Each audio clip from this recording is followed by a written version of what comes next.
केही भोकरे मरिबे नाहीर लक्ष्य नहीं उभय राज्य और केंद्र सरकार तरफरु राशन कार्ड हिताधिकारी मानकु बिना मूल्य रे जोगाई दिया जाउची चाउल और गहम। मात्र हिताधिकारी माने पाउनांती मास मास धरी चाउल की गहम। अभियोग कले राजनैतिक बाहुछाया तले रहुतिबा डीलरंकर धमक और जोगाण अधिकारी नाली आखि। एही बड़ी घटना को नहीं भद्रक जिला वासुदेवपुर ब्लॉक जोगाण विभाग कार्यालय रे तुमुल कांड देखा मिली। सूचना योग्य Basudevpur block Karanch Adia panchayat 3 number ward रु 9 नंबर वार्ड पर्यंत खाउटी मानकु राशन चाउल और गहम बंटन दायित्व रे डीलर भावे अछंती क्षीरमणि साहू। डीलर भावे क्षीरमणि थिबा बेले तांको देढ़सुर प्रदीप साहू सबुकिछि बुझाबुझी करुछंती। 5 मास होला एही सब वार्ड रो खाउटी मानकु रेशन सामग्री न देई राजनैतिक बाहुबल रे बलियार बाबू जनक सबु चाउल और गहम गिली देउछंती।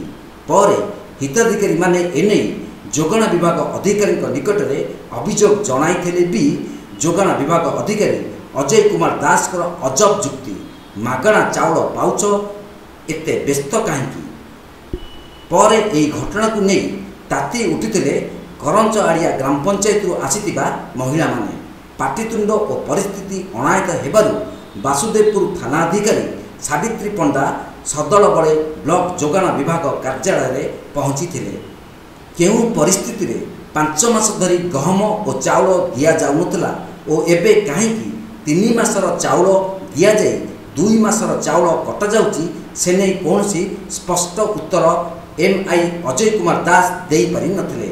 चर्चा चली डीलर सह उत्कोच एमआई मुह बंद करने को बाध्य करिछि। नहले दीर्घ 5 मास धरी राशन नदेवा मूल रे कौन अच्छी कारण। घटना प्रसारण पर्यंत ब्लॉक परिसर में उत्तेजना लगी रही। एबे देखा बाकी रहा हिताधिकारी राशन चाउल और गहम गिली देइथिबा डीलर उपरे कौन निया जाउची कार्यानुष्ठान ना भूकरे मरिबे साधारण लोक। कहीचु कुंची भांगिया ना कि जा आमर कौन कर बर्तमान मो हाथ में जुगुती लगे जो एमआई सारे हाँ आम खाइमु जा आमर कौन कर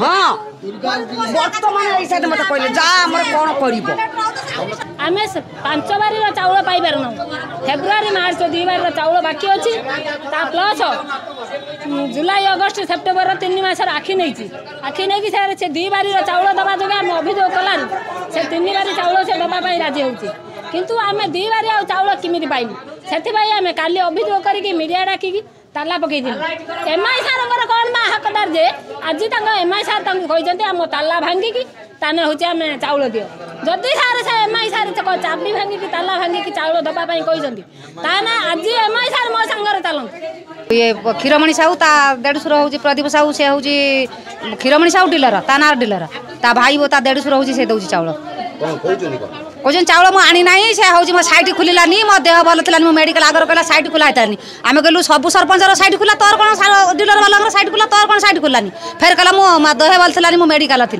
मेडिकल आडमिशन होती से असुविधा दे पाइलु सैट खुला सब आम आउ जो करंजाड़िया पंचायत आउ 2-3टा डीलर सैट खुला से 5 बार देला तोर सैट खुलानी तू दे पाइलुनी एमआई कहते आम कल यही झमेला आम मीडिया फिडिया डकईलु मीडिया जाइए आम चाबी पकड़ आसलु से आज एमआई कहले तुम चाबी खुलिकी चाउल दियो से चाबी जमी एमआई कहले से चाबी काटिकी चाउल दौर लोक बर्तमान आम 5 मास चाउल नमु जीवु ना ये ब्लॉक रे चाबी पकड़ डीलर जेहेतु फेब्रुआरी मार्च चाउलटा होती बांटी पार ना लेट्रे बांटिले पोर्टाल बंद हो गला जहाँद्वारा सीबी चाउलटा बर्तमान कटि जाइए जुलाई अगस्ट में कटला बर्तमान कहुई 3 मास चाउल दि जाऊँ किंतु अभियोग आसला 2 मास देकी 3 मास पका जाऊला तार अभियोग आसला आम इंस्ट्रक्शन दिखाई जे बर्तमान 3 मास चाउल से दौर डीलर वाला जी धरी कि भल भाव में दौना चाउल आम 5 मास आज्ञा पाइनु बुझे कहते जी दौड़ी आसी से जाओ आम बुझीपारूनी आम सी खाइला मु भी खाइबी ये कथा कहते आ सब बेले एमती कर आम कौन करूँ गरीब लोक नहेले न हम चाउल निहाती दरकार कि नहीं प्रत्येक बारी रे चाउल आसो सब डीलर वाला दे सारे ये मासे 1.5 मास पर देवे चाउल पोक खाई सारे सब टेला हेनी एणे ବର୍ଷା ହେଇ ଭିଜିବ ଉଦା ଟେଳା ଚାଉଳ ଦେବ କହିଲେ ମୁଁ ଯେତେବେଳେ ମୋ ଇଚ୍ଛା ଦେବି ତମ କଛାରେ ମୁଁ ରହିଛି ଏଇଭଳି କହିକି ଆମକୁ ସବୁବେଳେ ପାଇଁ ହଇରାଣ କରୁଛି। ତାପରେ ଆମେ ତ 5 ବାରର ଚାଉଳ ପାଇମୁ, ଆମେ 3 ବାରର ଚାଉଳ କ'ଣ ପାଇଁ ନେବୁ? ଆମେ କହିଲା ପରେ ସେ କହିଲା ମୁଁ ଦେବିନି, ମୋର କ'ଣ କରିବ ଯାଅ। ଆମେ ବର୍ତ୍ତମାନ ବ୍ଲକକୁ ଆସିଛୁ, ବ୍ଲକରେ ଏମ୍ଆଇକି ଜଣେଇଲୁ, ଏମ୍ଆଇ କହୁଛନ୍ତି ହଁ ଇସ୍ୟୁ ହେଇଯାଇଛି, ଆଉ ସିଏ ଦଉ ନ ଦଉ ସେ କଥା ସିଏ ବୁଝିବ, ମୁଁ ସେଥିରେ କିଛି ବୁଝିବାର ନାହିଁ। ଏମ୍ଆଇ ସାର୍ ଯଦି ଇସ୍ୟୁ କରୁଛନ୍ତି ଡିଲର ବାଲାଙ୍କର କ'ଣ ଏତେ ଭାव ହେବ? ସିଏ କହୁଛନ୍ତି ନା ଆମେ ଦେବୁନି, ଆମର କ'ଣ କରିବ ଯାଅ ବ୍ଲକର। ତାହେଲେ ଏମ୍ଆଇ ତାହେଲେ କ'ଣ ପାଇଁ ରହିଛନ୍ତି ବ୍ଲକରେ? ତାହେଲେ ଏମ୍ଆଇଙ୍କର ସବୁ ହାତ ରହୁଛି ଡିଲର ବାଲାଙ୍କ ସହିତ। ଏମାନେ କିଛି ପଇସା ପତ୍ର ଲାଞ୍ଚ ଖାଉଛନ୍ତି ବୋଲି ଏଭଳିଆ କଥାବାର୍ତ୍ତା କରୁଛନ୍ତି ନା ନା କାହିଁକି କହନ୍ତେ? କହୁଛନ୍ତି ଆମେ ଡାକି ପାରିବୁନି, ତମେ ଡକାଅ। ଆମେ କହିଲି ସାର୍ ଆମେ ତ ଡାକିଲେ, ଆମେ ଆଇଲୁ ଘରୁ ବ୍ଲକକୁ, ଆମେ ଡାକିଲୁ ସେ ଆଇଲାନି, କେଉଁଠି ଲୁଚିଲା, ଆଉ ତାହେଲେ ଆମେ ତାଙ୍କୁ କେମିତି ନେଇକି ଆସନ୍ତୁ? ଆପଣ ଇସ୍ୟୁ କରିଛନ୍ତି ଚାଉଳ, ଡିଲର ବାଲାକୁ ଡକେଇ ଦିଅନ୍ତୁ, ଡିଲର ବାଲା ଆସନ୍ତୁ, ତାପରେ ମୁହାଁମୁହିଁ ହେଇଯିବ। ଆପଣ କହିବେ ଯେ ହଁ ଦେଇଛୁ, ସିଏ କେମିତି ଆମ ସାମ୍ନାରେ ମନା କରିବେ ଯେ ଆମେ ଦେଇନାହୁଁ, ତାପରେ ଆମେ ଜାଣିବୁ। ଭଦ୍ରକରୁ ପୁନିଲ କୁମାର ସାମନ୍ତଙ୍କ ରିପୋର୍ଟ, ତୀର୍ଥକ୍ଷେତ୍ର ଲାଇଭ୍।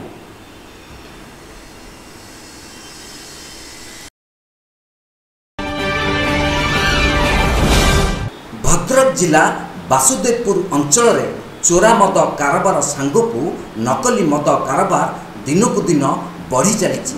ଏହି କାମ ଯେ ଅବକାରୀ ବିଭାଗର ଅଜଣାତରେ ହେଉଛି ତାହା ନୁହେଁ, ବରଂ ମାସିକିଆ ମୋଟା ଅଙ୍କର ବଟି ନେଇ ଖୋଲାଖୋଲି ଭାବରେ ଏହି ମଦ କାରବାର କରିବା ପାଇଁ ପ୍ରୋତ୍ସାହନ ଯୋଗାଉଛି ଅବକାରୀ ବିଭାଗ।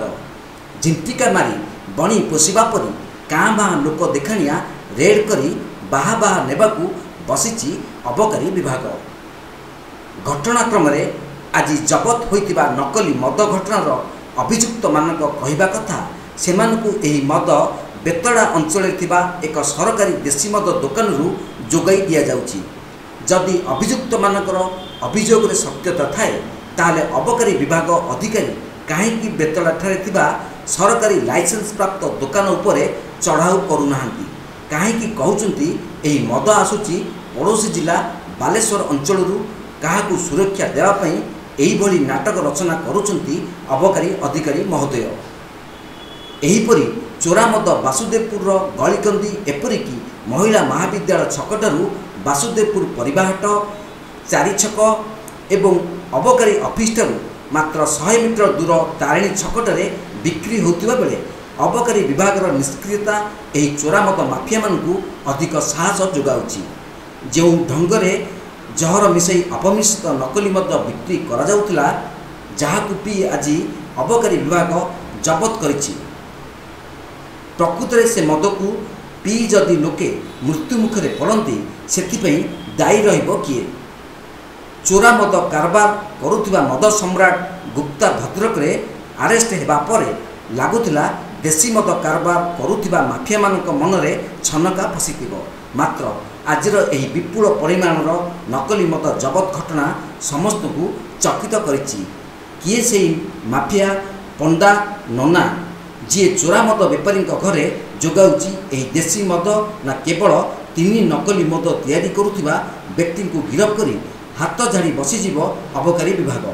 ଏବେ ଦେଖିବାକୁ ବାକି ରହିଲା ବିଷାକ୍ତ ମଦ ପିଇ ସାଧାରଣ ଲୋକ ମୃତ୍ୟୁ ମୁଖରେ ପଡ଼ିବା ପୂର୍ବରୁ ପ୍ରଶାସନ କେବେ ନେବ ଦୃଢ଼ କାର୍ଯ୍ୟାନୁଷ୍ଠାନ?